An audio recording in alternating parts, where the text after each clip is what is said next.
تعالوا النهارده اقول لكم خلاصه خبرتي كده في المنظمات، وايه الحاجات اللي انا حبيتها وبستخدمها ويعني خطفت قلبي. تعالوا النهارده نتعرف على احلى منظمات في السوق. اول واحد عايزه اكلمكم عليه هو الاورجنايزر ده.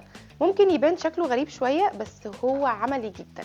هو بيدخل ما بين اي كورنر كده يخلق لك مساحه جديده، وكمان مدرج في اي حاجه هتحطيها هنا هتقدر انها تبان لك فوق. ممكن يستخدم في المطبخ للبرطمانات للصلصه لاي حاجه، وكمان ممكن يستخدم حتى في اوضه نومك في اي ظرف عندك للبرفيومز والحاجات اللي هي بتاعه سكين كير. فهو من الحاجات العمليه جدا وشكلها حلو جدا، وانا ما بستغناش عنه في البيت. لازم في كل بيت يكون عندك بوكسات ويكون احجامها مختلفه، عشان دي اللي هتساعدك في تخزين اي حاجه انت محتاجاها. ولما يكون في حاجات عندك مكركبه ومش عارفه تلميها فين، هو ده الحل السحري بتاعك، انك تخزنيهم في بوكسز زي كده وتحطيهم عندك تحت السرير في حته كده مش باينه فوق الدولاب. فالبوكسات دي من اكبر حجم فيها لاصغر حجم هم عمليين جدا في كل بيت.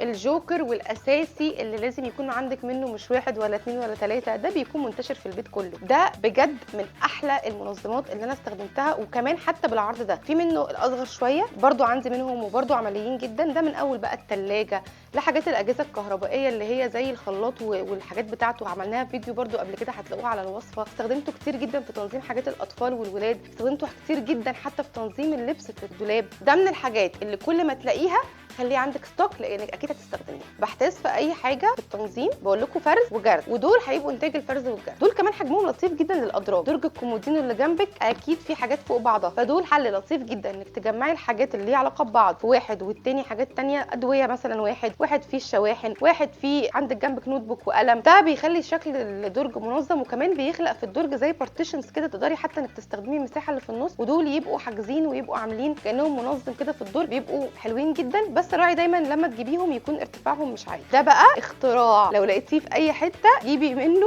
لكل البيت. ده بيبقى حلو جدا للرجاله في الكرافطات والحزمه، وحلو جدا كمان لينا كستات ساعات في الشيلان والاشاربات وبرده في الحزمه. ميزته ان هو مبطن زي ما انتم شايفين كده، فبالتالي الحاجات ما بتتزحلقش من عليه. وكمان انت ممكن تجيبي الستيكي هانجرز علق وتعمليه على ضفه الدولاب، تعلقيه ورا حتى باب. من الحاجات العمليه جدا وعن تجربه، بقاله عندي تقريبا 3 سنين ما حصلوش اي حاجه. وهايل المنظم الخليه اللي هو اصلا بتاع تنظيم حاجات الرجاله، بس كل الرجاله قافشه عليه عشان لونه بينك. عايزه اقول لكم ان نزل عليه في فتره كده لون اللبني، بس هو ستيل يا جماعه لونه بامبا لونه اي حاجه. هو احلى حاجه اتعملت للشرابات للغيارات، حتى الاطفال كمان السلوبيتات للاشاربات لينا. في ناس استخدمته كمان للاكسسوارات. هو ده انا بالنسبه لي جوكر مهم جدا. على الاقل درجين عندك لازم يكونوا بالمنظم ده. نيجي بقى لهذا الاختراع اللطيف جدا. هو عباره عن 2 رفين بس بيتلزقوا في بعض، وبصراحه ده من الاختراعات اللي برده بتخلق مساحه جديده عندك، وهي مساحه بالطول. سواء استخدمتيه في المطبخ، سواء استخدمتيه برده في اوضه النوم، سواء استخدمتيه على رخامه، سواء استخدمتيه على رف. هو بيخلق مساحه طوليه بتقدري تحطي حاجات من اول هنا وهنا وهنا. وهو بصراحه خامته حلوه جدا، وكمان انا بستخدمه عندي في الذره ساعات للبولات الصغيره، وهنا بحط بايرك بيستحمل كويس جدا، وكمان سعره مناسب قوي. انا برده بشوف ان المنظم ده مهم جدا لكل بيت. ده بقى فكرته انك هتنظمي فيه الحاجات اللي ملهاش مكان وملهاش كاتيجوريز قوي، يعني مثلا المازوره، مثلا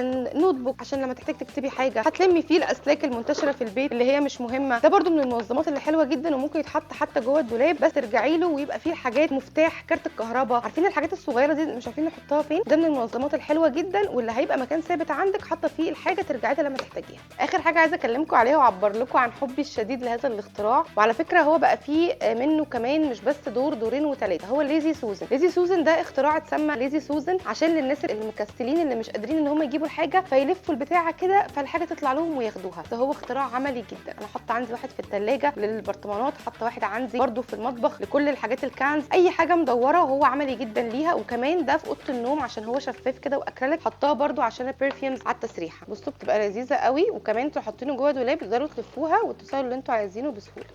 من احلى المنظمات اللي بحبها بقى طالما دخلنا في حاجات اوضه النوم هي منظم الغوايش ده، لانه بيخليني على طول شايفه الغوايش وعارفه ان انا اخدها بسهوله واطلعها وادخلها بكل سهوله، وبيحافظ كمان على شكلها. وكمان منظم النضارات ده لانه في الدرج بيخلي كل النضارات قدامي، وكمان بيحافظ على النضارات جدا حتى لو هم مش محطوطين في الجراب، فبيعمل كركبه اقل وبيخلي النضارات شكلها حلو ومنظم. عارفه ان الفيديو ده مغري جدا، وعارفه ان ممكن كتير جدا يكونوا خدوا دلوقتي سكرين شوت وهينزلوا يدوروا على المنظم. نصيحتي ليكي قبل ما تشتري اي حاجه اتاكدي انك فعلا محتاجاها، عشان ما تكونيش بتجيبي كركبه اكتر للبيت. ازاي اعرف ان انا محتاجه الحاجه دي؟ خشي الاول روقي المكان اللي انت محتاجاه، شيلي الحاجات اللي انت مش بتستخدميها، شوفي المساحه اللي انت محتاجاها قد ايه، دوري في بيتك على علب هدايا بتستخدميها كبوكسات، دوري على حاجات ممكن تستخدميها كمنظمات وتستغليها الاول. ما لقيتيش كل ده ساعتها هاتي منظمات دي.